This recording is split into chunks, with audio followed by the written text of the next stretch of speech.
We're live. Okay. So welcome everyone to the Town of Vesuvius regular open meeting of council, December 13th, 2022, 2 p.m. in council chambers. Our CAO has a bit of a cold, not feeling great, so he is zooming in from his office and he will be on there shortly. So I'd like to first of all have an approval of the agenda, and are there any late items? No, thank you. Do we include the letter that was received? No, it's not added on to the. It's added onto the agenda. Thank you very much.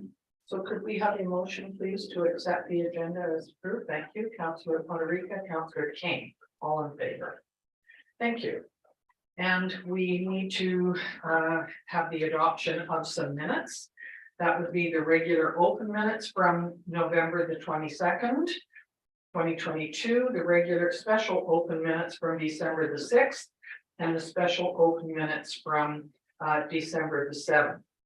Could I have a motion, please, to accept those? Councillor Bennett, Councillor Chong, all in favor. Thank you very much. And first off, we have a special. Oh. I'm sorry. Is there somebody who was speaking? It's Water Councilor Moran. Oh, good afternoon, Mr. Morera, Councilor Morera. We have a special presentation today for some special employees.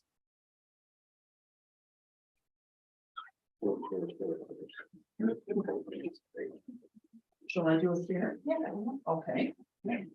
So first of all, we have Derek Ruck. Derek, would you like to come up?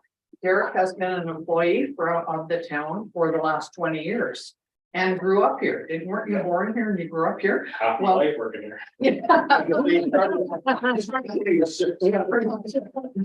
Anyway, congratulations and thank you very much. And that's a special pin Thank you. for you. Appreciate it. Thank you.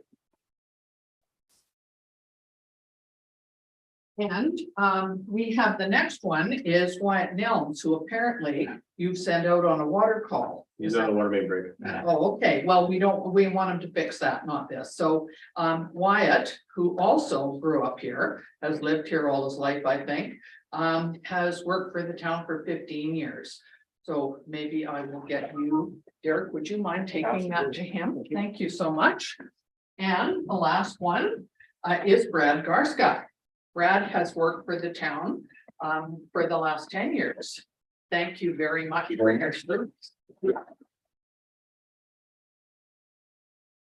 We really appreciate everything that our operational services and our other town employees do.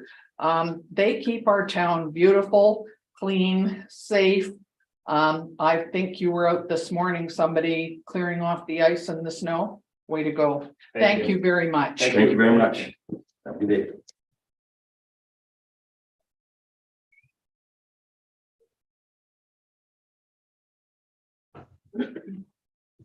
So next we have a public hearing. And I will start with a statement of the chair. And this public hearing is on an ALR exclusion application. Number ALR 22-01.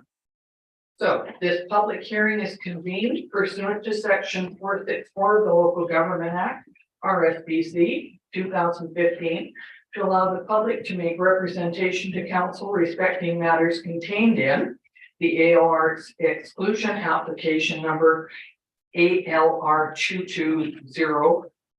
220-01. Every person present who believes that their interest in property is affected by the proposed bylaw shall be given a reasonable opportunity to be heard respecting matters contained in the proposed bylaw. None of you will be discouraged or prevented from making your views known. However, it is important that you restrict your remarks to matters contained in the proposed bylaw.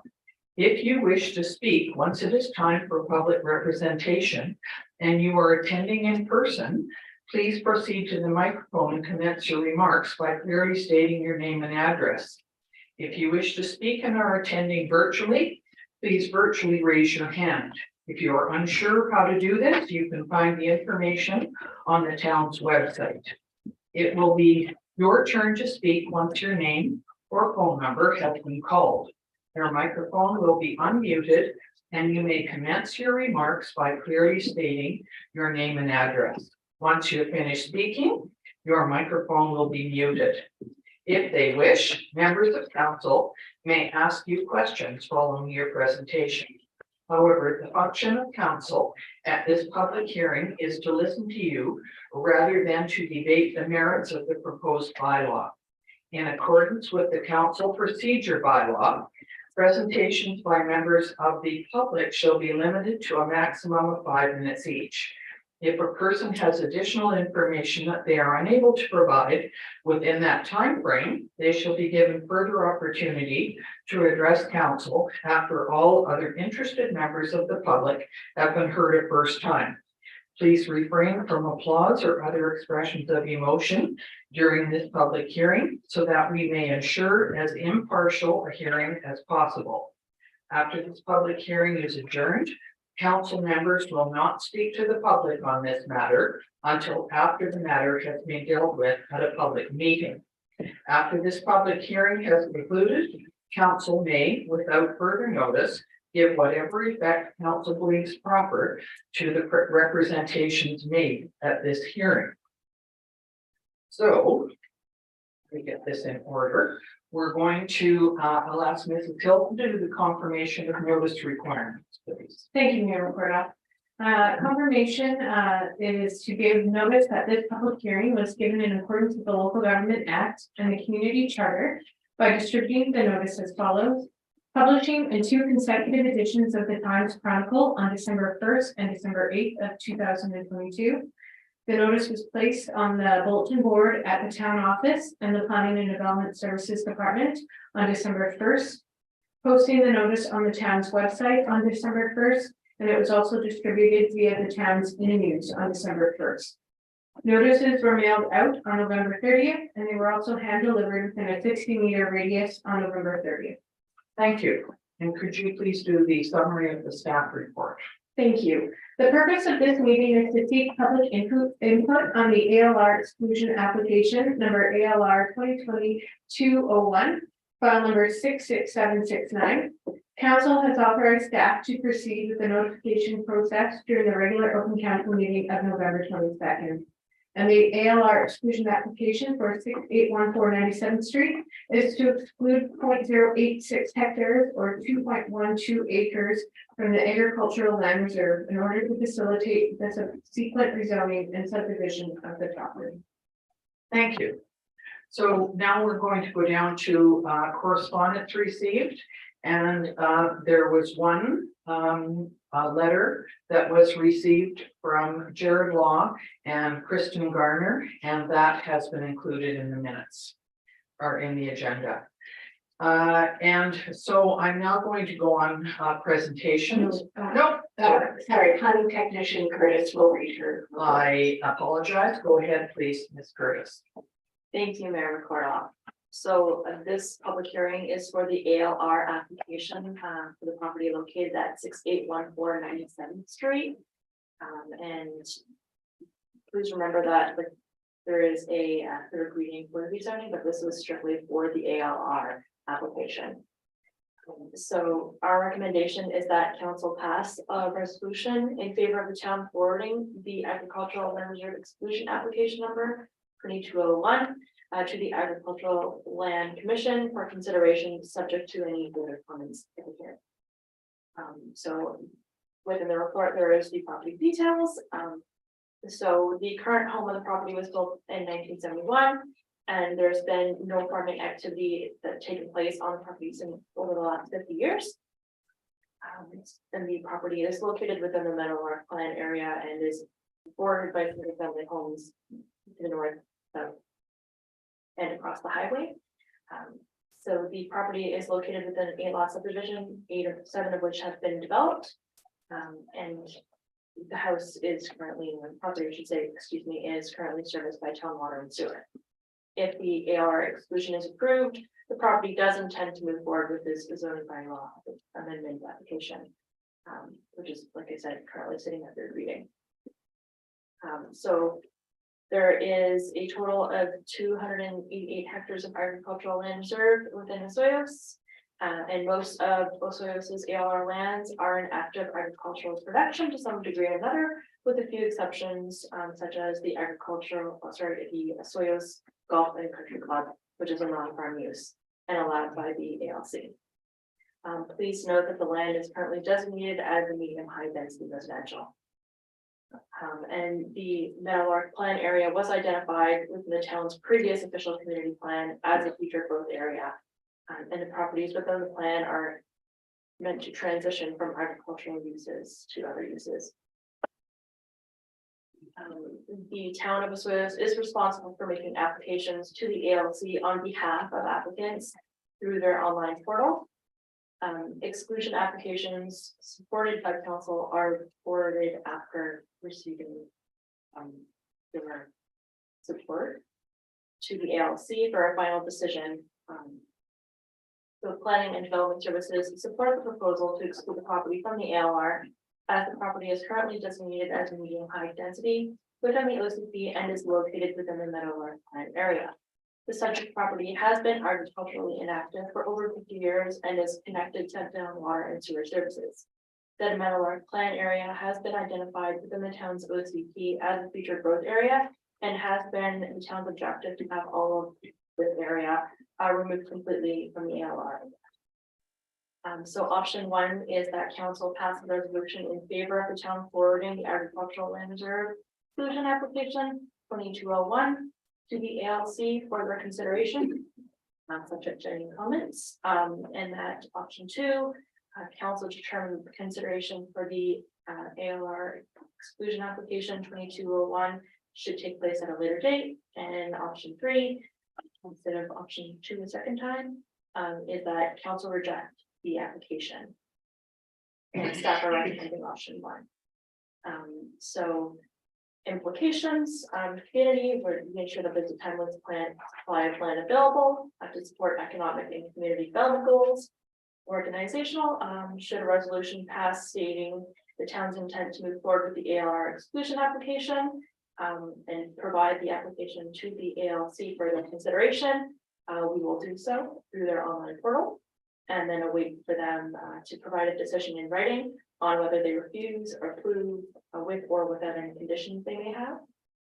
There's no impact to the budget associated with this report, and we've already covered the significant dates of when we posted the sign and delivered our notices to the public.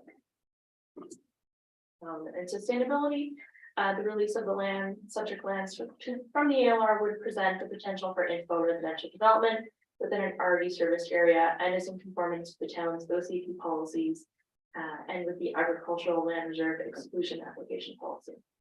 Thank you. Thank you, Ms. Curtis. Okay, so we will, and I apologize, I jumped that number 4. So we do have one letter of correspondence which has been included. And now I'm going to move on to presentations, and I'm going to ask the applicant, Mr. Pearson, if he would like to come and speak at the microphone on this issue. Thank you. I don't have a lot to say, just there's been an issue with the neighbor to the south of the laws, with the existing retaining wall. There's a crack in it, and there were some issues with moisture coming through the wall. They had informed me that they had someone from the town over with the last owner, and the town came to the conclusion that it was the septic tank that was leaking that was causing this moisture. So we got the house connected to sewer, and I had some correspondence with Kristen Law over the summer, and it seemed like the problem had fixed itself, and that's the last that I sort of heard from them with it. But you saw the letter that we have today that's included. It is in the, it is on our agenda. Yes, I talked to Leah about it, Okay, and there is a crack in the retaining wall. It doesn't look to me like it's just even falling over, it's just. correct. Yeah. Okay, thank you very much. Go ahead, Councilor King, do you have a question, Mr. Pearson? Not really a question, just so the public understands, if I'm correct, this is just a large lot that's gonna become two single lots, right? It's not multi, No, that's what I wanna make sure people understand, it's just No. single house, like a big lot going into two single lots. Yes. Yeah, thank you. Okay. Okay. Okay, thank you, Mr. Pearson. And I will see if there's anyone from the public who would like to speak on to this presentation. I will ask again for the second time. Is there anyone who wishes to speak to this application? And for the third time, is there anyone from the public who wishes to speak to this application? Hearing none, I will ask for an adjournment to the public hearing, please. Councillor Federica, Councillor King, all in favor. Thanks, everybody. All right, now we're going to go to page 30. But which is the recommendation, the recommended resolution. Ms. Curtis gave you the three options there. Council, is there anyone who would like to go ahead? Councillor King. Yeah, I'll move option one in their report. Council's favor of the town of Resource Board and Heritage Reserve exclusion application 22-01 ALC file 66769. To the Agriculture Land Commission. Thank you very much. Is there a seconder for that? Councillor Chung seconding that. Are there any other concerns or questions? Anybody? All right, then I will call the question. All in favor? Thank you very much. That was carried. So thank you, everyone, for that. And we will put, have you noted that when it adjourned? I don't have to write that down. Okay, okay. So we'll go on to the next thing is water matters. And find that page.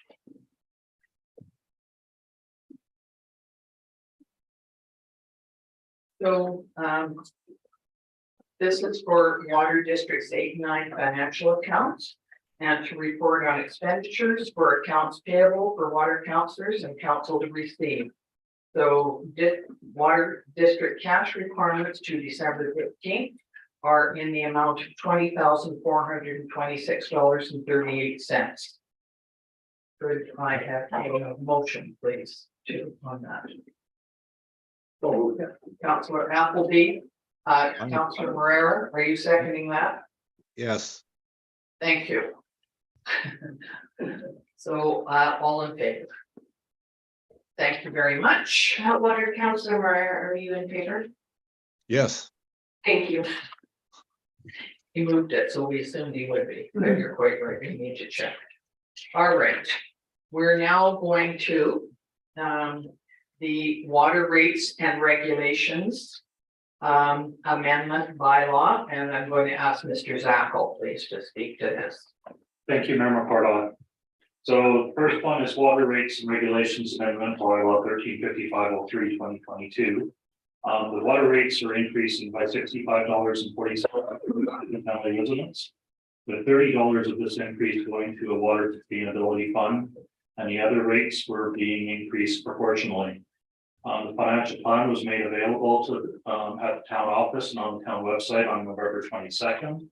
Advertisements were placed in November 24th and December 1st issues of the Times Chronicle asking for public input into the budget. A special open meeting of council was held on December 6th to receive the public input.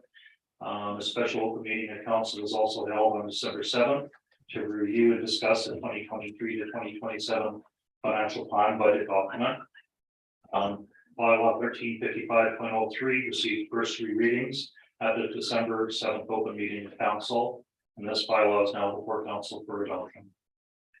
Thank you very much. So it was read first, second, and third time on the 7th of December. And so I would ask if there is a motion, please, to adopt this bylaw. So Thank you. Councillor Appleby, is there a seconder? I second it. Thank you. Councillor Moreira And I will call the question, all in favor? In Thank you. favor. Thank you. Okay, that's, everybody got that one. Next is the Water District Rates and Regulations Amendment bylaw. 1037, Mr. Zackel. Thank you, Member Cordoff. This is the second UZP bylaw that was given first three readings up to December 7th open meeting of council. These water rates are increasing by 65.45 for single family residents, with a $30 increase going to the Water Sustainability Fund. And this bylaw now also is before council for adoption. Thank you. Is there someone who would like to move the adoption of this bylaw? I move. Thank you, Councilor Moreira. Is there a seconder? Councilor Bennett. Stop if there's any questions all along, everybody. So this was first, second, and third reading on the 7th. So it's just for adoption today. All in favor of the adoption? In favor. Much. That is carried. And we will now move on to the 5-year financial plan bylaw. Mr. Zackel. Thank you, Member Cordoff. So the recommendation will be that the 5-year financial plan bylaw 1381-2022 be read for its first, second, and third time. CEO comments approved council consideration. Executive summary, section 165 of the community charter requires municipalities to prepare a financial plan for a period of 5 years, which is adopted annually by bylaw. The charter also requires council to undertake a process of consultation regarding the proposed financial plan before it's adopted. The budget package was made available on November 22nd, 2022, and advertisements went out in the Times Chronicle on November 24th and December 1st. On the town's website, an e-news was published inviting the public to provide input into the budget. A special open meeting of council was held on December 6, 2022 to receive public input on the 5-year financial plan and operating budget. On December 7th, council held a special open meeting to review the budget document and 5-year financial plan and made several resolutions that staff have incorporated into the budget document in 5-year financial plan bylaw 1381-2022. So 5-year financial plan bylaw number 1381-2022 is now being presented for council consideration. This includes an overall increase to the average single family residence of $23.60 per month, or $283.29 for taxes and utilities. The taxation increases: municipal $89.22, $44.61 of this is going to the general sustainability fund. Police is $9.99. Fire protection is $30.32, which works out to $10.79 a month, or $129.53. The utility increases include the garbage and recycling for $10.52, the sewer for $77.78, with $40 going to the sewer sustainability fund, and the water increasing by $65.46, with $30 going to the water sustainability fund. So the options for council is that the 5-year financial plan bylaw 1381-2022 be read for a first, second, and third time. Option 2, that council direct staff to make changes to 5-year financial plan bylaw 1381-2022 and bring changes to the January 10th, 2023 regular open meeting. Implications under community: a significant amount of capital projects are planned for 2023 that will enhance the community and improve the infrastructure for the town and rural services. Under budget, user fees for garbage, water, and sewer have increased to combine $153.76 for single family residents. Municipal police and fire protection have increased by $129.53 to an average single family residence, for a total increase of $283.29, with $114.61 of this going towards the sustainability fund. Significant dates: the financial plan bylaw needs to be adopted no later than May 15, 2023. And under sustainability, working to ensure maintaining levels of services for the community, establishing a sustainability fund to assist with future infrastructure replacements and upgrades. And I'll pass it over to council. Thank you very much. Council, we're looking for that this bylaw be read a first, second, and third time today. Is there anyone who would like to make that motion? Councillor John. Is there a seconder? Councillor Quadriga? Are there any questions or concerns or we've spent a fair amount of time dealing with this with Mr. Zackel, Mr. Risling and all of council. So we feel that that we're in a pretty good place to handle this. And we discussed it over several days, so we're okay. So it's been moved and seconded that we read this bylaw first, second, and third time. And water councillors may vote on this. So Councillor Herrera, Councillor Appleby, you may vote on this. Because there are water matters in it. That's. what I'm in favor. I'm in favor. You're in favor, and did I catch everybody else? Councillor Appleby? Yes, okay, thank you. So I'm assuming that was passed. Thank you very much, everyone. And we will now go on to staff reports. And this would be from Chief Courtmeyer. Go ahead, please. Thank you, Mayor, through you to rest of council. I'm bringing forth a recommendation for an award for the rescue truck purchase. Mayor and council approved this in a meeting, a pre-budget meeting on May 24th, 2022. This recommendation is to firm up two things, also to award the contract to International Truck and Body. The other thing is under our current bylaw, it would mean that we have to have council approval to enter into a purchase for that rescue truck. And then that thirdly, that council authorizes the $350,000 to be borrowed under section 175 of the community charter from MFA. My recommendation is that the proponent, International Truck Body, is awarded a contract, that we enter into a contract for that rescue truck purchase, and that we finance that truck to a tune of $350,000 through MFA. Thank you. I see that it's estimated a 52-week delivery from the date of agreement. Does that mean that we don't have to pay any money until 52 weeks are?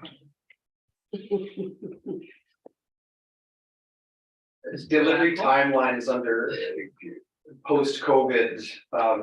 It's been interesting. However, there's a number of things that are looking very positive. One, that the chassis has been secured. And it would also mean that with Christmas being so close, it might not be delivered until late 2023 or early 2024. Okay. So that didn't answer my question. We might get it. Do we have to pay on delivery, or are we required to pay money up front? We're looking at a purchasing agreement because the proponent probably would want us to have a little bit of skin in the game, which would mean that under the contract, we'd be looking at getting the chassis into the town of Osoyoos's name. That way it's ours. The rest of the equipment and I guess shell of the truck would not be ours. So that's one way that it can make the proponent happy, by getting some money up front without actually having the risk of if the proponent goes bankrupt, that we would be able to follow up the money, if that makes sense. Okay, so Mr. Zackel, then do we, this is requiring borrowing, so do we borrow now, get money and have it ready for payment, or how do we deal with that? So what we do is council would give the resolution to borrow up to the 350,000. It has an example of 100,000 is required at the beginning for the down payment. We would only borrow on 100,000. Okay. And then further borrow once the remainder is due. So Okay. we only start paying with respect to the first portion. Thank you. Go ahead. Thank you, Councillor King. Mayor. This one on the tender, is this the only company that could build the truck you need? It was the successful proponent that would build us exactly what we needed. And were they the cheapest? Well, there was There was only one proponent. All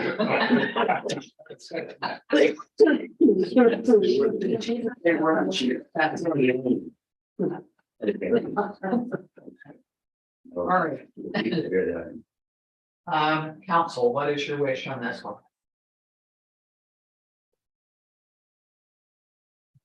And then we'll move forward with the purchase of the truck meter.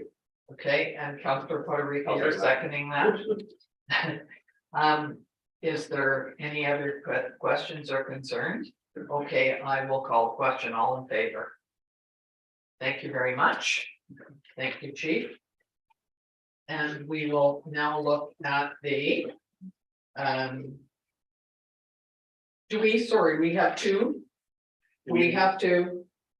They authorize the thing, so which one we, is it all on one? All in Okay, one. okay, it's all on one that we authorize signatures. Yeah. And, And that we yeah. finance it over 5 years when, yeah, great, thank you. All right, so next is the, grant application for Destination Development Fund. Mr. Brownstein.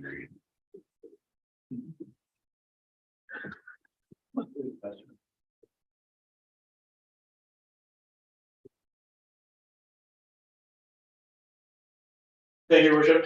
Before you have a recommendation that council endorses submission of an expression of interest for the construction of the 85th Street Plaza, and that should the town be successful with the grant funding that council commit to moving forward with the construction of the 85th Street Plaza as per the final design drawings created by WSP.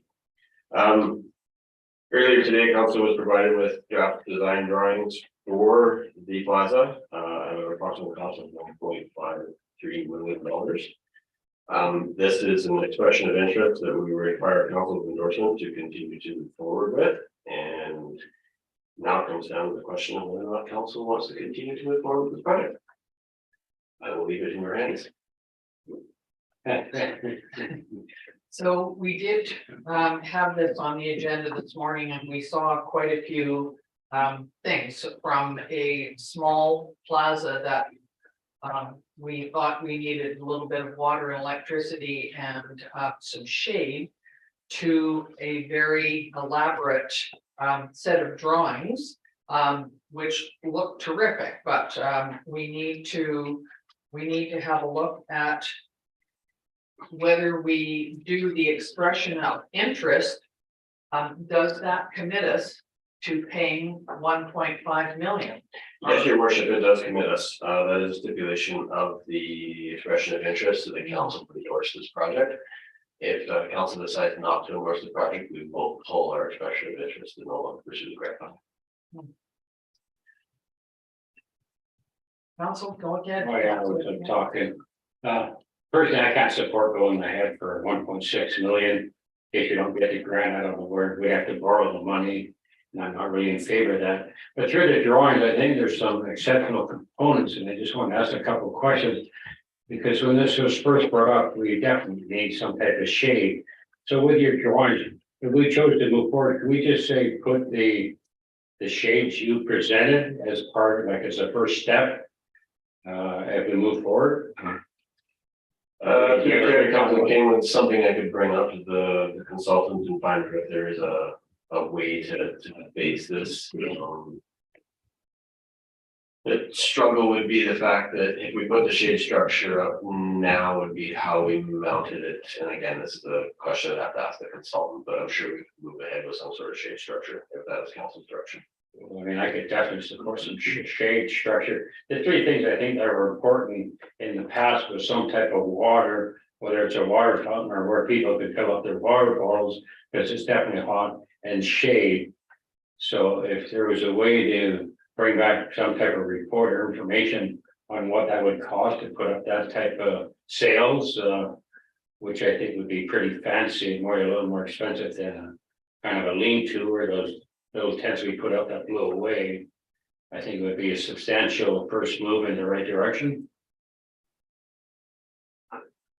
That's just my conversation. So stage one is the expression of interest, and the full grant application is stage two. So in other words, if we get Okay, from stage one, we're committed to stage two. That is correct. Commissioner. I have some concerns, but go ahead, Councillor Bennett. Yeah, thank you very much, Mayor. I'm concerned too, because we're committing 1.5 million, not knowing if we're gonna get 2 cents. And if we only get $1,000, then we're sitting there with $1 million bill. That I don't know, we haven't even discussed anywhere in the budget or discussed with it. If it's like, say 300,000 or something, Jim says make a scaled down project, but we sit there and say, we can afford, there's 500,000 of budget, let's scale this back to $500,000, and then if we don't get the money, we do have money in the budget to pay for it. That makes more sense to me. I just scares me, well, and dependent, because we see this happen before, where we barely get a large huge amount, we got 3/4 of it, and we got stuck about how we're going to pay the rest of it. So I don't feel comfortable putting my name to say, yeah, let's go borrow 1.53 million, and then hope we get a grant for it. Anybody else want to comment on this? Go ahead, Councillor Chong. Thank you, Madam Mayor. I echo a lot of the same concerns as Councillor Bennett. Is there a way that we can tool the proposal so it's more cost efficient and cost effective? While not, well, obviously with some of the bells and whistles, because there is definitely a need for a gathering space. Because we have seen an increase in festival and increase in markets, and I think this is a project where we build a system in terms of impact of year-round economy. But at a $1.53 million price tag, it's a little daunting if you don't get that grant money, especially with the other capital projects we have down the road. So I think we can find, is there room to create a compromise or retool a proposal so that it's not as risky? I agree, well said. Go ahead. Oh, for the comment, I'm going to make a motion that we turn down the development fund.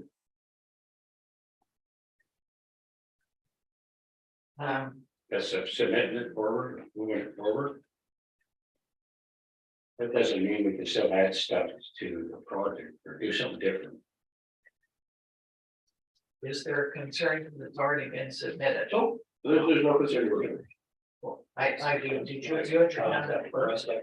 Yeah. You had your hand up first, or you were pointing it up, okay, go ahead, Mr. Risling, please. Thank you, Your Worship. My reception isn't great, but I just wanted to maybe clarify a piece of what I kind of heard. So if so the project got approved, okay, 1.5, and we applied on it and we do not get approval, then we don't have to proceed.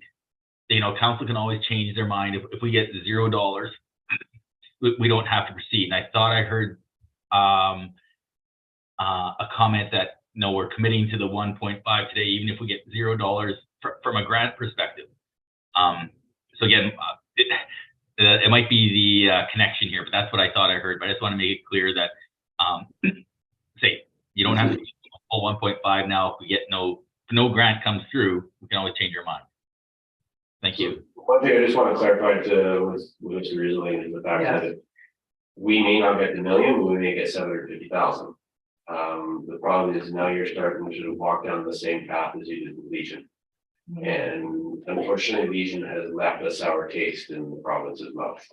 We went after this large project and then pulled back because we didn't receive the necessary funding. So I just want to make the council aware of that. You're better off to either say, yes, you're going to do this, or no, you're not. And just terminate the project if you're not willing to take the risk. So if we got, so let's suggest that we might get 750,000. That means that we are, if we accept that, we are required to borrow 750,000. You will need to fund the $750,000 shortfall. So that's correct. I don't know, it's iffy, isn't it? Go Yeah, I ahead. can put a motion on the table that we Yeah, stop this going forward. okay, and Counselor Bennett, did you have something? We don't have a seconder for that yet, but I'd just like to ask a question to the chair. Can we apply for something for 750,000 on the same grant? That knowing if we only get 300 or 400, we still got enough money to proceed with that? Through the chair to council, that unfortunately the grant funding is already closed, so that was the risk we took, because the grant funding closed on December 7th. As far as I know, there's not another intake that I've heard of as of yet, but there may be one there further down the road, and council will have the option of applying for it at that point. That'll give you some time to determine exactly the scope in which council feels comfortable moving forward with the plaza. What that plaza looks like is another one of your options. Thank you. Counselor Chung? And further to your comment, Director Brownstein, with, it's left a sour taste in the province's mouth. Do we have direct confirmation of that? Or is that one feeling? Again, I don't want to say too much, but that was a conversation I had with the province in regards to this grant.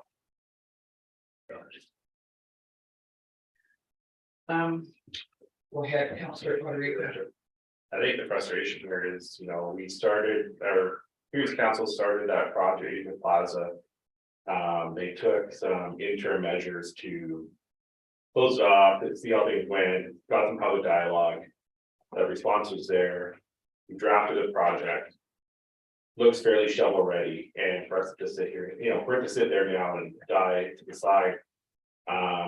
No different than Legion, we had to downsize that project because we were unsuccessful. We are committing those resources and tying into these projects, getting them ready to go. And installing them at the funding process. We were going too far ahead of some of these projects about realizing the expectation that if we're going to move forward on these, that we should be committing to them beforehand. I agree. My concern is that the project was sent in for grant funding before we saw the entire scope of the project. And I think that was a concern for council because we didn't see the entire scope and know that was what was included in it. And so I think that we were at a disadvantage when we are being asked about this. That's my point. So we are just gonna remind council. Yes. We do have a motion. Yes, I know, and it's not been seconded. Yes.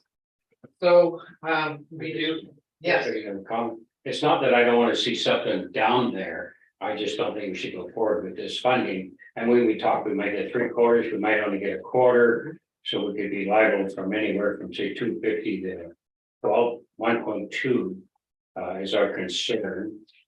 So again, I'm probably looking on the floor to nix this project, but I'll make another motion that we spend some money for some things or come back with a report on what it would cost to put some shade down there, water. okay, so we're still at, Councillor King has made a motion, and we do not have a seconder. Is there a seconder for Councillor King's motion that we do not endorse this? Councillor Bennett is seconding that.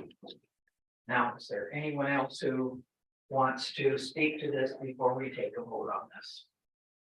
Go ahead, Councillor Chung. Question for Director Zackel.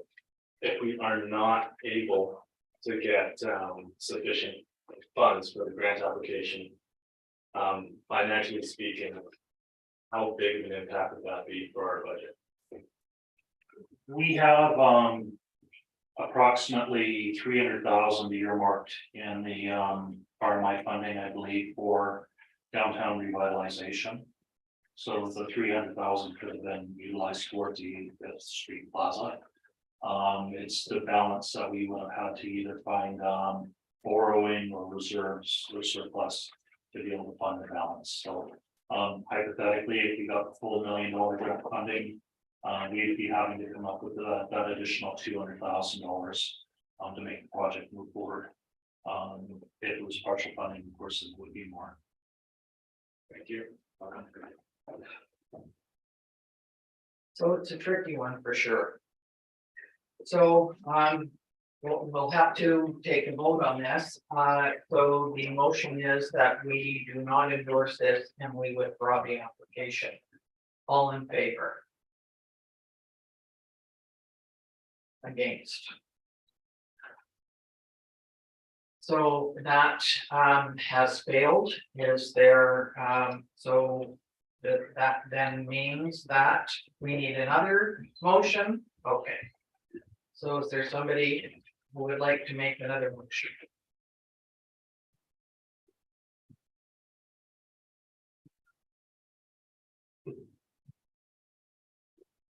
So what are the, Options either to go forward and try to next it, it's the only other option is to go forward, gentlemen. Hey, I'll move to go forward. to endorse the application? Okay, it's there. All right. Any other concerns on this? So we will, the motion is that we endorse the application on this, the 85th Street Plaza, and hope that we get grant funding. That's what it sounds like. All in favor? I got a question. Oh, sorry. This minute. Moving forward, say you got the 690, so we're actually looking at phase one, we could do phase one, that wouldn't impact the grant. Like say we got 700,000, that would cover the cost of phase one, so could we still move forward then? To the chair, Councilor King, unfortunately, I can't provide you the answer to that one. We submitted on the impact of both phases. Again, this would be a conversation, should we be successful, and what will probably end up happening is during the actual grant application process, above and beyond the expressions of interest, we clarify what exactly we're gonna scope out. So whether that be phase one or phase 1 and 2. Okay, So I'm hoping we get some insight from the province with his expression of interest that we would get to move forward with $1 million or not, and then we'd have a further discussion in regards to if we move. and we have a discussion about how we want to spend it. I mean, you've given us some ideas, but we haven't kind of broken it down. Maybe, for instance, maybe we don't want the basketball courts. Does that sound still? So to the chair, Councilor King, basketball courts are already off the table. Let's use the ping pong table and the ball now. No, we could look at. I just cautioned council trying to pick and choose exactly what is gonna happen and trying to nickel and dime the project. We could get into a pickle again, where we're starting to, put a sour taste in grant funders' mouths because of the fact that. We're noted for that, so no sense. So again, I don't want to go down too much down that rabbit hole, but that would be my answer to you, is be cautious. I still struggle with phase two. Yeah, Yeah. certainly, it's a little difficult to deal with, for sure. All right, so we have a motion on the floor, the recommended motion, all in favor? Against? Listen, the minutes that we. Yes. Thank you very much. And that certainly is a tricky one, and I'm certainly hoping that that the grant funding comes forward, because that would be how it would solve some of our problems, for sure. But I can just back up a little more discussion. This moving forward is great, but it does nothing for 23 for shade for down there. So again, I don't know if you need a motion or anything, but I still like to see some type of shade put up down there. I think Director Bronstein has 5 tents. No, that was this morning. That isn't in this conversation. Okay. He Would said you like fall to explain that actually. again, Councillor Bronstein? Thank you, Councilor Robert. To the chair, to Councilor King, we do have availability of tents to put up over top of some of the benches or the picnic tables. If you're looking at putting in the actual shade structure as proposed within the design, that's a question I'd have to ask our design team, whether or not we can phase that in that doesn't cause any construction issues. Yeah, I guess if we got ahead of the grant though, they would support it anyhow. That is the risk you would take, yes. Anyhow, I just want to make sure we have some shade for. We do have shade for 2023. But I think half the tents sitting up at the yard. So you're gonna put 6 up, thank you. Okay. So do we have any idea when this grant might be awarded? If and when? Your worship, I haven't heard anything in regards to, all I got was the typical you've been submitted email. I'm not sure anything further out of March? the province of March. Is that what you said? I just. Okay, You're into the government to throw money in. Yeah, I have not heard anything further on that. okay, thank you. Okay, Thank you, everyone. So we will now move on to the next report, which is the 2023 RMI Visitor Activity Enhancement. Mr. Zackel. Thank you, Mayor McCorduck. So this is, an intake that we had for the 2023 RMI Visitor Activity Enhancement Fund. The background on this is the Town of Vesuvius Resort Development Strategy prepared under the province's Resort Municipality Initiative or RMI program. Provides annual funding for tourism related capital projects and for operational expenses intended to enhance visitor experience in the community through the development and production of festivals, events, and entertainment for a wide range of target groups. Program funding is available on an application basis at the discretion of council to allow the town to be responsive to new festival and event opportunities to have the potential to build further enhance town's tourism economy. Following criteria is to be considered within the scope of the program. That's increased visitor or resort activities and amenities, increased visitor activity, increased private investment, increased employment in the community, increased tourism component of the local economy, increased municipal tax revenue, diversification of municipal tax-based revenue. Preference will be given to festivals and events scheduled to increase visitation during non-peak times of the year, which is spring, fall, and winter, and outside the long weekends within the budget of $5,000 to $10,000. Applications for 2023 must be received by November 30th. Eligible applicants are generally not for-profit community groups or charitable organizations. Applications from for-profit business can only be considered following approval of a partnering agreement by town council for the provision of municipal service after appropriate notice had been given. So total funding available for 2022 to 2024 was $148,386, of which $74,386 of this was carried forward from 2021. Annual funding in the 2022 to 2024 resort development strategy was $24,000 in 2022, $25,000 in 2025, and $25,000 in 2024. Funding was provided in the prior years to the following groups: Vesuvius Music in the Park, Desert Park Jousting, Cactus Jalopies event, Vesuvius Lake Paddle Club, Winter Market, All Hallows Festival, Vesuvius Arts Spring Festival, and Pride Society Parade. So the available funding for the 2019 to 2021 had $74,386,000. And this was allocated out and committed to 22 Music in the Park, which was paid for $26,133. Funding that has been committed but not paid, 2023 Music in the Park for $26,000. 2023 Community Spring Barbecue of $5,000, Festival of Trees $3,000, and Community Winter Market of $6,000, leaving an unallocated balance of $8,253. The 2022 amount available for funding was $24,000, and this was paid out to the Vesuvius Lake Paddle Club for $5,000, All Hallows Festival for $10,000. Vesuvius Arts Spring Festival for $10,000 and a Pride Society Parade for $5,000. So it had a net deficit of $6,000 by year end. So left over between 2019 to 2022 was $2,253. The 2023 allocation for funding is $25,000. So it brings a grand total balance of $27,253 available for council to allocate out for the 2023 season. The following resolution was made at the September 2nd, 2022 meeting, and that was council allocate $26,000 to Music in the Park 2023 season and allocate the remaining $14,000 as follows: Community Celebration Spring Barbecue at Gyro Park 2023, $5,000 for food, bouncy council, entertainment, and party favors. Festival of the Trees, $3,000 to support the program by purchasing advertising, decorations, and prizes. Community Winter Market, $6,000 for advertising and equipment and purchase, tables, sandwich boards. So there was a total of $67,253 available for the visitor activity program for 2023. of which 40,000 has already been committed, leaving a balance remaining unallocated of 27,253.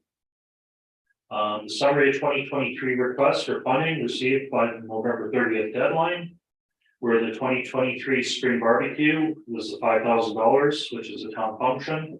The Osuas Arts Council, Osuas Spring Festival requested $10,000. Osuas Lake Paddle Club Flag Race Festival requesting $6,000. Wana for All Hallows Festival requesting $21,000. Wana Osuas Artesian Christmas Market requesting $10,000. Osuas Music in the Park requesting $30,348.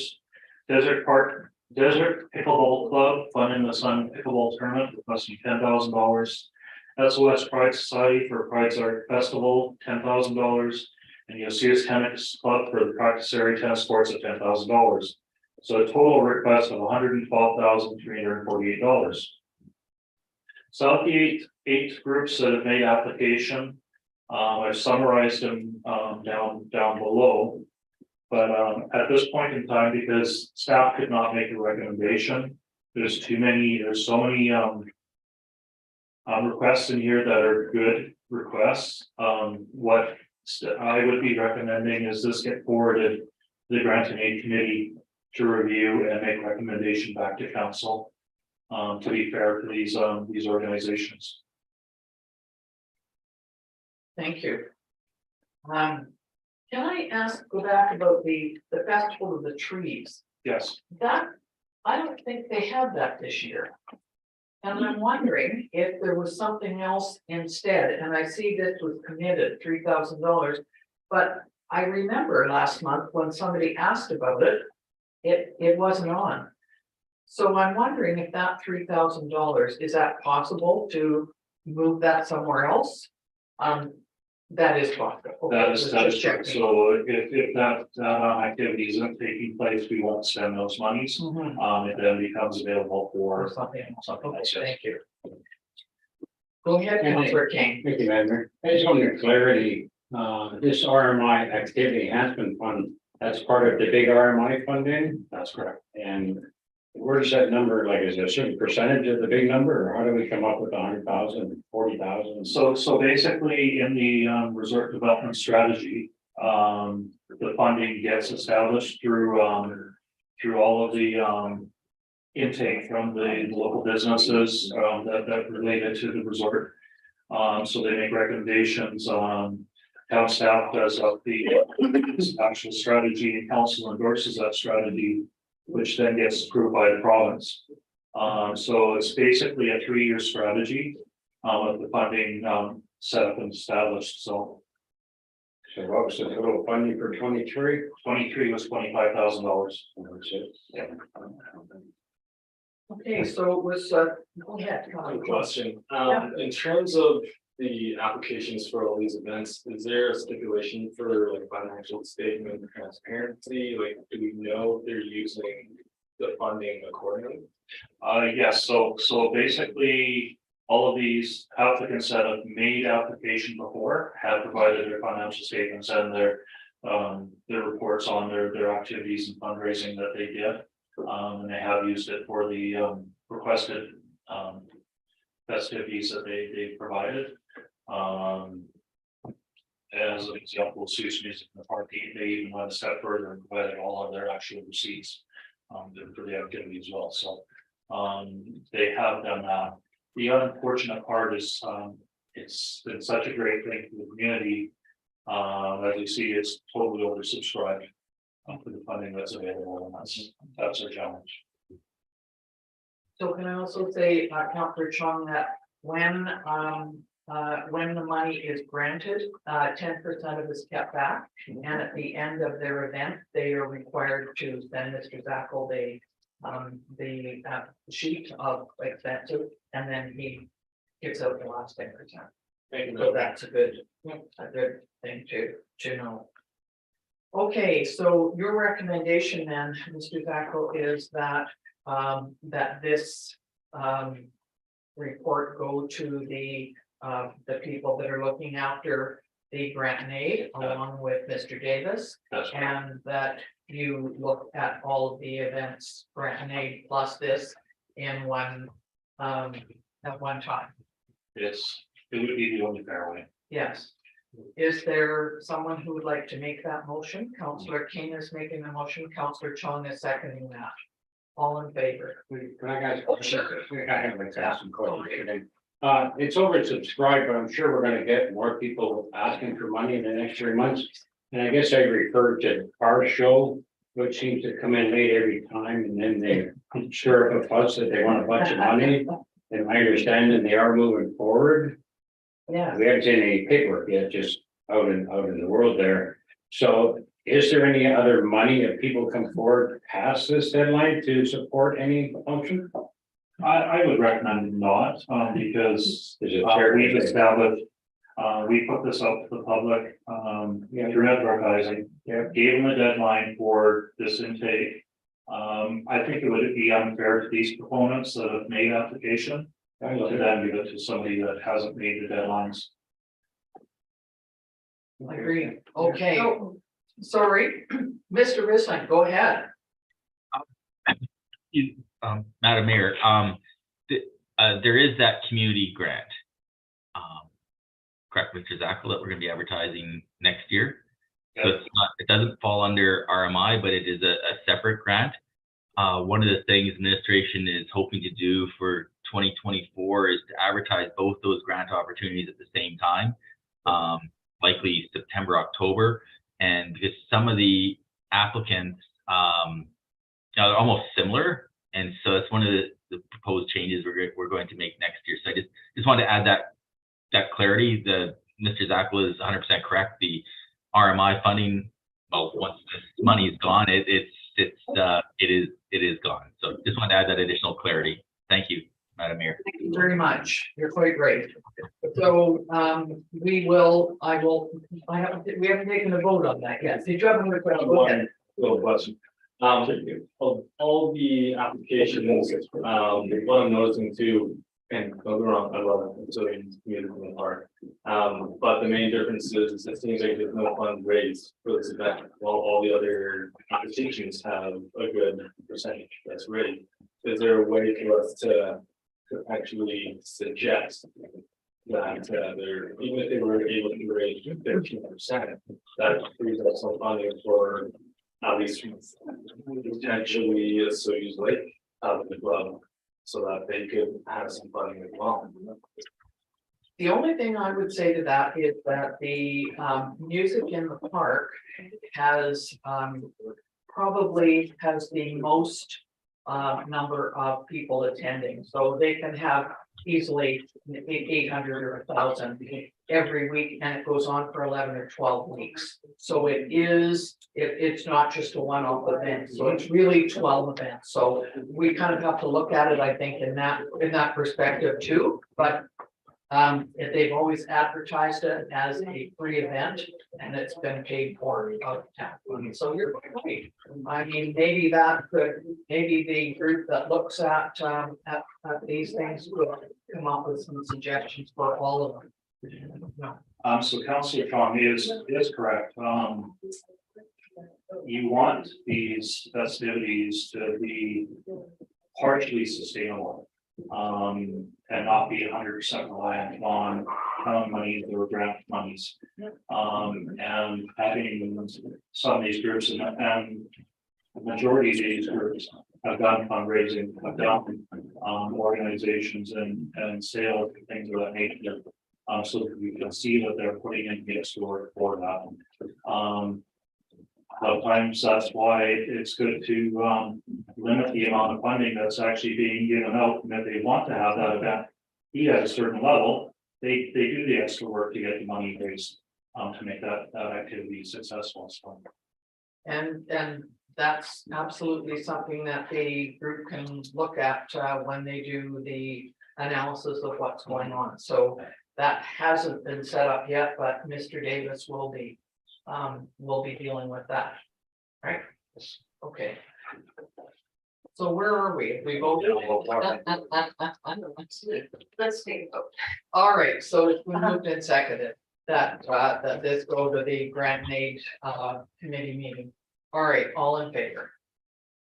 Thank you very much, everybody. All right, so we will now move on to the Sun Bowl Arena chiller replacement. Mr. Davis. Thank you, Madam Mayor. The recommendation before council is that council authorizes and approves the town signatories to enter into an agreement with Complete Climate Control to purchase and install a chiller for the Sun Bowl Arena at a maximum price of $241,967 plus GST. When we actually started up the plant this past year, we noticed that we had an ammonia leak. We got a check on this, and yes, indeed, we had to get it fixed or repaired. And we were lucky that we could get the ammonia intact. Following that, the safety authorities suggested that we actually replace this in 2023 because it wouldn't last any longer. With the safety and everything that we have in place, we have all the precautions in the world. We're risk assessed. If there's any kind of leak at all, it would be an alarm and we would be notified ASAP. And we just wanted to move forward with that. So we actually put an RFP out. We did this in a very time sensitive manner. And we went and got 3 proposals. One of which is being recommended as the price. We did this through Interior Purchasing. And what happens is of the 3 people or 3 businesses that applied, 1 came in and this was the lowest price that hit all the criteria. The other 2 didn't. And that's pretty much in a summary. Okay. Thank you. So, what the recommended motion is that council authorizes and approves the town signatories to enter in an agreement with Complete. The else missing Climate Control to purchase and install a chiller for the amount of $241,967 plus GST. Is there a mover? Yeah, I'm just gonna question. Yes. I support this, but to change in and out, how many days would the rink be closed either in? Madam Mayor to Councillor King. We're hoping if this gets awarded, this will get ordered ASAP and again, according to our delivery timelines and all that fun stuff. When we shut down the first week in May, a day or 2 following that, they will be on site decommissioning what's there, removing what we have in place now, and basically, as per the RFP, we'll want to be up and operational by the 15th of June. So you're quite confident it would be delivered by May and to get installed? That is correct, yes. Thank you. Okay, good, thank you. So do we have a mover and a seconder on this one? You're moving? Yeah, before getting before you Not for Puerto Rico? Okay. Anybody else have anything to add to this? All in favor? Thank you very much. Thank you. And Mr. Davis, you're on for the next one, Community Service Grants Date Amendment. Thank you, Madam Mayor. So the recommendation before council is that council amends the community services grants policy.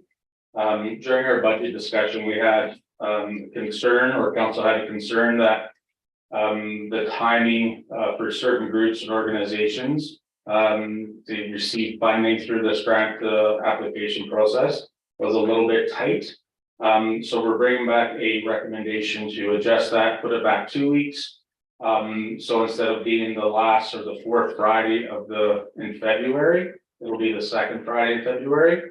In due course, it'll come back to council through committee of the whole, and then a recommendation by council, and ultimately the presentation of checks, which is always a good day. As our CAO mentioned earlier, we are planning to combine this. Not combine it, but advertise at the same time, probably October, with the RMI applications, and that'll just help this move along a little bit better. Good. I don't think combined. Good. Thank you. Is there anybody wish to make an option on here, or a recommendation? Go ahead. Order to change the date. Change the deadline in February, 2nd Friday in February. Good, thank you. Is there a seconder? Counselor Bennett, all in favor? Thank you. Okay. Thank you very much, Mr. Davis. Next is the South Okanagan Chamber of Commerce liaison, Mrs. Hilson. Thank you, Mayor Corda. At the November 22nd, committee of the whole meeting, council heard from representatives from the South Okanagan Chamber of Commerce. And they have requested that council appoint a representative to be a liaison between council, town staff, and the chamber. And they also had a second request was for council to consider at a future council meeting about them bringing a formal presentation to council and to have a staff member work with the chamber to facilitate the presentation. So administration is bringing this report forward for council to appoint another of council as the liaison for the chamber. Thank you, Councillor King. Yeah, thank you, Mayor. I'd recommend Director Chong or Councillor Chong, if he's interested. I would also like to recommend myself. Oh, you can second that. Well, all in favor? Good, thank you. It looks to me like most of them are on Zoom, so you'll be all right on Wednesday. That's perfect. Thank you very much. We do not need an alternate for that. If you are stuck, you can ask somebody else to go in your spot. Okay, thank you very much. And next is the strategic priorities. Mr. Risling. Thank you, Your Worship. This report is finalizing council's priorities. It was discussed at the committee of the whole meeting November 22nd.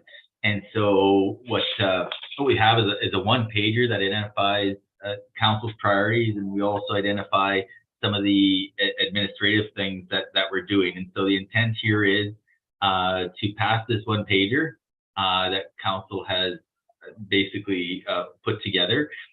This makes it transparent to the community as to what your priorities are and what's being worked on. What administration is hoping to do is on a quarterly basis, we'll bring forward this one-pager and give you an update as to where things are at. Council always has the ability to make changes to their priority chart, but obviously, depending where we are in the project, it may have cost us money, et cetera, et cetera. But at the end of the day, council has complete authority on what your objectives are. And so again, hopefully quarterly we get that feedback, or council wants to talk about things earlier than quarterly or more often, we can do that.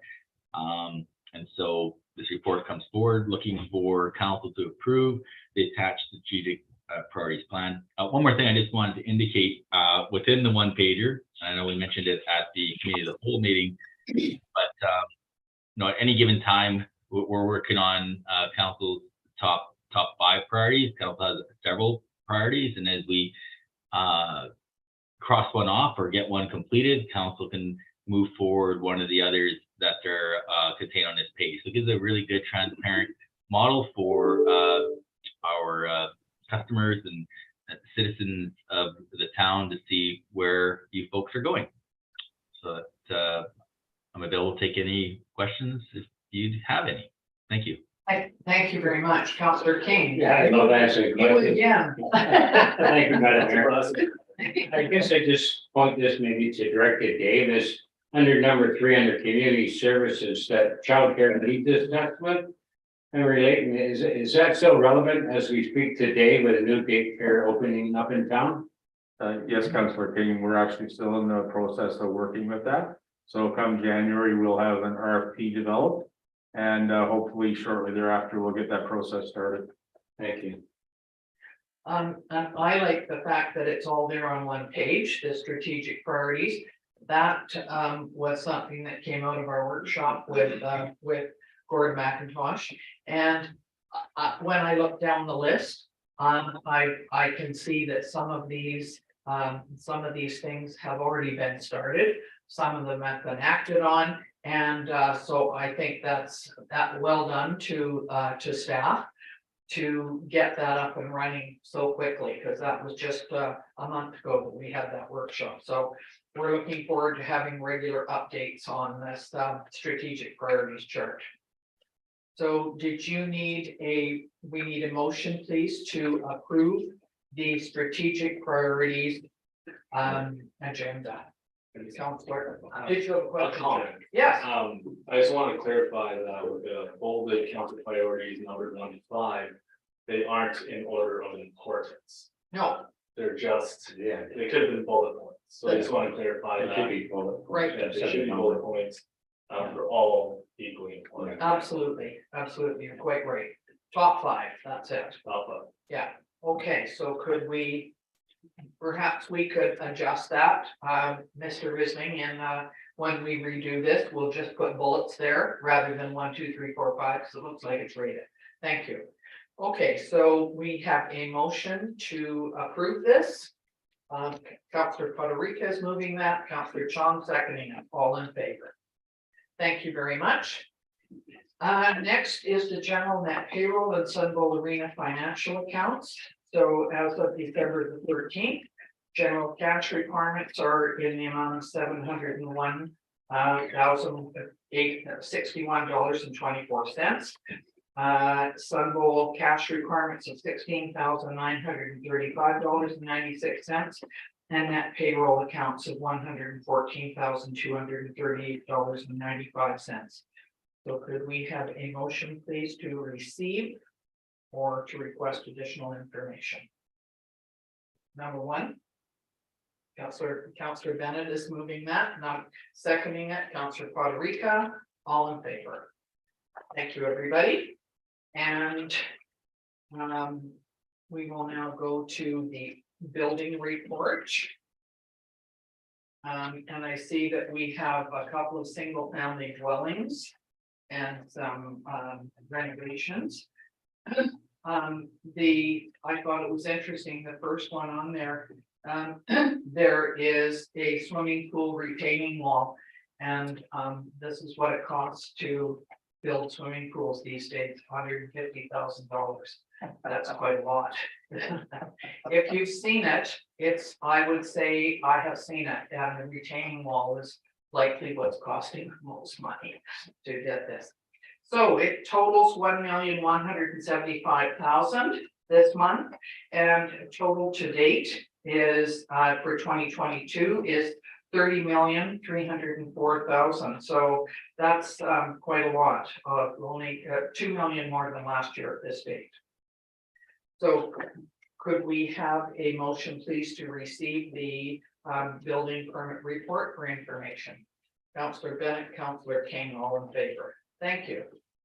Okay, now we'll go on to bylaws, and that is Mr. Zackel, the revenue anticipation borrowing bylaw. Thank you, Mayor McCorda. So before council, revenue anticipation borrowing bylaw 1382, 822. And recommendation is to give first read readings to this revenue anticipation borrowing bylaw. CEO comments for council consideration. Background for council to renew their line of credit with the Bank of Montreal for 2023. Section 177 of the community charter allows the municipality by bylaw to establish a bylaw to provide for the borrowing of money in anticipation of revenue. This bylaw authorizes the municipality to borrow up to $1.5 million to meet current expenditures and pay amounts to meet municipal expenditures obligations. This line of credit is set up with the Bank of Montreal. If this operating line of credit is used, the revenue from property taxes must be used to repay the money borrowed. In 2022, the town of Osoyoos did not go into the line of credit. This bylaw is also required to have access to corporate credit cards. See options before council to give first read readings to revenue anticipation borrowing bylaw 1382/2022, or option 2 to defer the adoption of this bylaw. Certifications community allows for the operations to continue until funding comes in for taxation. Organizationally, no impacts. Under budget, no impacts. Significant dates. New bylaw needs to be adopted in January 2023, and sustainability is fiscal management. So I'll pass this back over to council. Thank you very much. So could we have a motion, please? Councillor Federica? Yes, I'll do that. option number one, the first reading to the representation bylaw, or probably bylaw 13/2/2022. Thank you. Councillor King, you're seconding that? Thank you. All in favor? Thank you very much. And just exactly, we're not off the hook yet. I'm going to ask you for though to talk to the waste management services and regulation bylaw, please. It was moved a first, second, and third time on December 7th. Thank you, Mayor McCorduck. So this is waste management and regulations bylaw 1370.01. The garbage and recycling rates are increasing by $10.52 for single family residents. Likewise, as Mayor McCorduck has said, this bylaw has received first readings on December 7th, and now it's before council for adoption. Thank you very much. This has been discussed at meetings. So is there someone who would like to move the adoption of the waste management services regulation bylaw, please? Councillor Bennett, Councillor Chong, seconding, all in favor. Thank you very much. And the next one is the sewer fees amendment bylaw, Mr. Zacco. Thank you, Mayor McCorduck. So this is sewer fees bylaw 1368.02. And the sewer rates are increasing by $77.78 for single family residents, with $40 of this increase going to the sewer sustainability fund. And the other rates were being increased proportionally. Financial plan again was made available at town office and town's website on November 22nd. Advertisements placed in the November 24th and December issues of the OC's Times Chronicle. Asking for public input. Special open meeting council is held December 6th to receive public input. And a special open meeting council is held December 7th to review and discuss the 2023 to 2027 financial plan budget document. First readings was given bylaw 1368.02 on the December 7th open meeting in council. And now this bylaw is before council for consideration and adoption. Thank you very much. Council, what is your pleasure here? And you'd like to move that this bylaw be adopted? Councillor Puerto Rico, Councillor Chong, all in favor. I'm engaged. Councillor King, I'm sorry, Councillor King didn't get a chance to ask for against, so that's one against. Thank you very much. That was carried. So we will go down to the report from our Chief Administrative Officer. Mr. Brisbane. Thank you, Your Worship. Yeah, so at my my updates, I like to give a little bit on the administration side, and then also include some of the good things going on in the community. And so from my perspective, I attended the RDOS meeting, Gordon McIntosh session a couple of weeks ago, which is really informative, and spent some time with some other CEOs and a lot of other councillors from across the district. More of a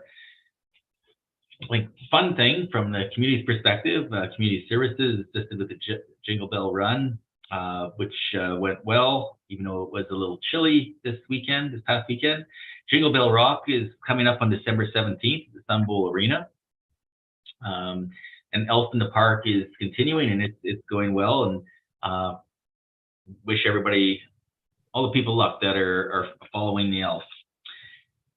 Other things that are going on is BC Transit. They are extending some services for the month of December. So go to our website for those that want to utilize that service. They're expanding the service as they do most Decembers. We have some new businesses in town. I would like to identify those: Sibley Mountain Massage Therapy, Titan Sheet Metal, BC, Pillar Consulting and Support Services, and Real Eyes Beauty are all new businesses or took out business licenses. So that's great to see. We've got more people within the community opening businesses. There's also a change of ownership with Shoppers Drug Mart. The Public Works folks obviously been pretty busy lately with the snow and ice removal. It's always a challenge. We're not kind of beefed up to a lot of other northern communities from the snow side, so that I think they've been doing a fantastic job in trying to remove the snow and the ice for what we have.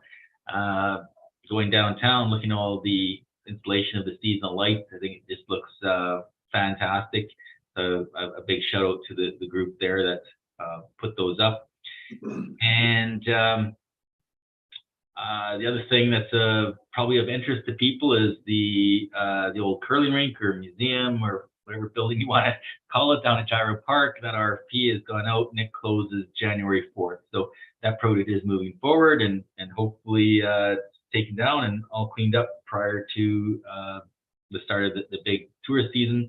The positive news on the RFP is that there were several vendors that have that showed up at the pre-meeting that Mr. Brownstein had with potential vendors. So good sign. That concludes. Oh, thank you very much. And could we please have a motion to receive the CEO report? Councillor King, Councillor Federica, all in favor. Thank you very much. And we'll now look at some council reports. Councillor King, you're first. Yeah, thank you, Madam Mayor. Now, we could vote today exactly along with Mayor and Council was involved in the input to look at the budget. And on the next day, we spent all day reviewing the budget. So it was a very interesting week. Moving forward, spending money. Thank you. Thank you, Councillor King. Councillor Federica. Thank you, Your Worship.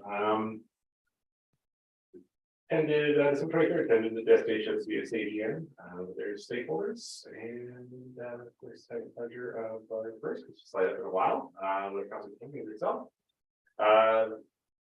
Good turnout, the parade, but they're kind of warmed up a little bit for us, so very good weekend downtown. Well, that's good. Thank you very much. Councillor Bennett. Thank you, Madam Mayor. Just a couple quick reports. MIDC November 24th, 25th. Claim drop about 10%. They figure that's probably just more people getting out and about. And just a couple quick things here. Some of the claims are bike accident, fire loss, landslide, false due rating, goal post fell on a girl, trip and fall, slip and fall. And they're not just in one area. They're come from Esquimalt, Whistler, North Vancouver, Ladysmith, New Denver, Quesnel, so all over the province.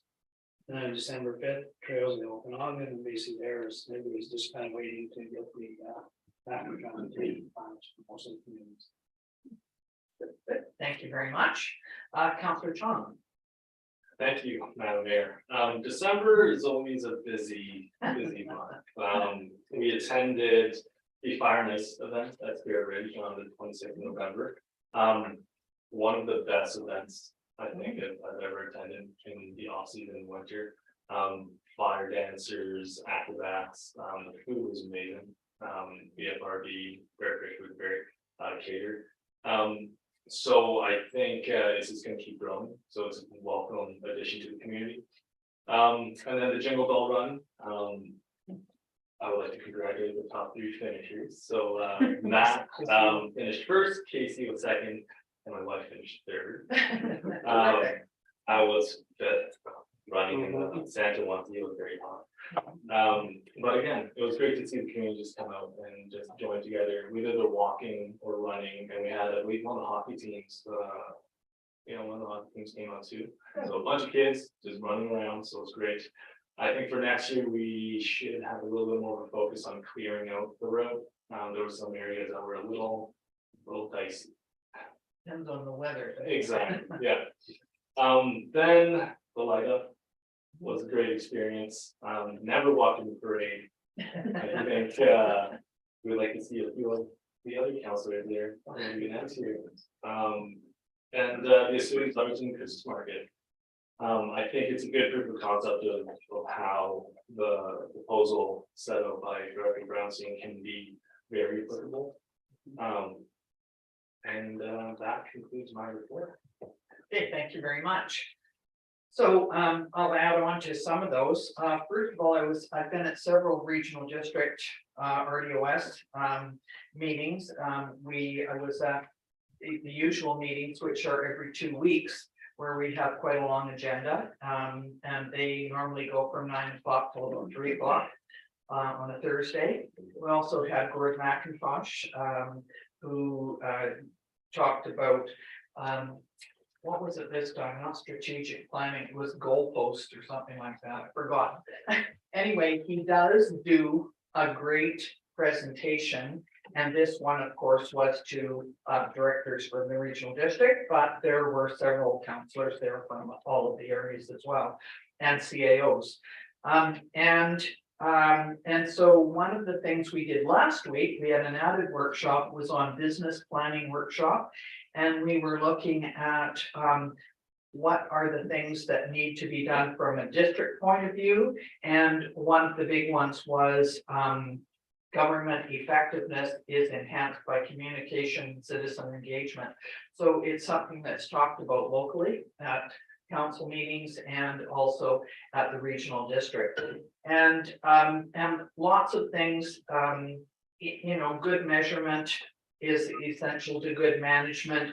And one of the interesting things was they pointed out that COVID-19 will result in permanent changes in how we operate our services. So a lot more meetings on Zoom, which is convenient, especially when it's a short meeting or when the weather is poor, because several people in the regional district have to travel from a fair distance. So there's lots of things to consider.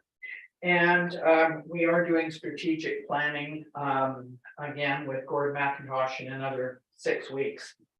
I was also on an interior health mayors and chairs of the regional district on December the 9th, and it was with IH staff in Kelowna, and it's from all over the southern interior. So COVID-19, they were talking about that because there's some increases in influenza and RSV updates. So of course, the flu, they're encouraging people of all ages to get a flu shot because for the last couple of years, people have not had the flu nearly as badly. And that sort of is self-explanatory because people were staying home more, they were wearing masks, they were being very conscious of doing hand washing and staying home when they're sick. So they've seen an increase in flu right now, but people need to sort of remember, you know, we can't predict how these things are going to happen. So remember that using good hand washing, getting your vaccines, wearing masks, staying home when you're sick applies to everybody. And it applies to when you're sick at all, which is a good thing to remember. I was also on a quarterly call with the International Suez Lake Border Control. Again, one of the other big things we're talking about is communication. How can we communicate to people in Osoyoos and in the whole system, actually? What's happening with the weather, what's happening with the lake levels in Osoyoos, and I think you'll see that they're going to be doing a much better job of doing that and putting out you know, more information when they can. One interesting thing is that we often get a report on snow pillows, and snow pillows is at the top, say, of Blackwell Creek, Mission Creek, up there where they go in and do testing to see not only how deep the snow is, but how much moisture is in the snow, and they can then predict, not always with great regularity, but they can try to predict as much as the weather can be, how fast that snow might melt. And so it's really interesting to do that. So it's an interesting committee to be on. I really thought that Christmas light up, after a couple of years of not having it, was really fun. It was a great breakfast over at Smitty's on the Friday morning, very well attended. And the Kiwanis are to be thanked for that because they collect all the toys from Smitty's at the front. Smitty's do an amazing job of providing breakfast for everybody. And then the Kiwanis take all those toys and make them into care packages and big hampers for the kids and the families in the community who apply. So the food bank and the Baptist church do the food hampers, and the Kiwanis do the hampers of the other things that are needed. Great community group, and there's not many of them involved in it, so they work hard. Also, the artisan market outside certainly made good use of the plaza area. I said to the organizer yesterday or the day before, I said, my goodness, it's a good thing it wasn't last weekend because they wouldn't have had nearly as many people. The weather wasn't as good. The bonfire was terrific. It was years ago that we had a bonfire down there before we put in that whole plaza area and all of that. And so somebody said, well, can you ask the fire chief? So I did, and he said, fine. And then we had people volunteering to go down and light the fire, and Nathan Andres brought down a truckload of wood, and there were several people down there. It was a cold night, but it was really a good event. And thanks to the Rotary for doing the hot chocolate and hot dogs. Thanks to all the community groups who get involved in the parade, who, help with the markets, who put on breakfast with Santa over at that at Campo Marina. Everybody jumps in. And I remember Mr. Risling saying to me, I can't believe how many volunteers and how many things are done by volunteers in this community. And it's true. We have a wonderful group of volunteers, and they get involved. And if you ask a busy person, they're probably volunteering in about 10 different areas. Council orientation, we have learned a lot about our departments in great detail, and we thank our CAO and all of our department heads for putting on very detailed information on what goes on in their apartment. Way more than maybe I ever needed to know. No, I did. I needed to know that, but way more than I've ever had explained in the past. So I really appreciate that to all of them. On last Friday, so Saturday, I went to the Studious Secondary School and watched a production of Chicago. I can't believe it. It was amazing. These kids and Sarah Gilchrist, who is the drama teacher, it's a professional performance. They are just incredible. And actually, the Madeline Bayless, who's a grade 12 student, did the choreography for that, and they gave her a special award. And she's graduating this year. She was in tears. It was a really first-class performance, and I know that Mrs. Gilchrist has been doing this for the last 10 years, and I've been to several of them, and they just get better and better. So we're very lucky to have this group up at the high school doing these. They're well worth it, let me tell you. And lastly, I just want to say Merry Christmas to everybody. Happy New Year. Happy holidays. Whatever that is appropriate and how you celebrate, please enjoy this Christmas break and Christmas season and the holidays, and have fun safely with your family, your friends, all of the people, your neighbors. And we just wish everybody a very successful holiday and the best in 2023. So that's all that I had today, and I will look for a termination, please. Thank you, Councillor King. Councillor Chong is seconding that. All in favor? Thanks, everybody.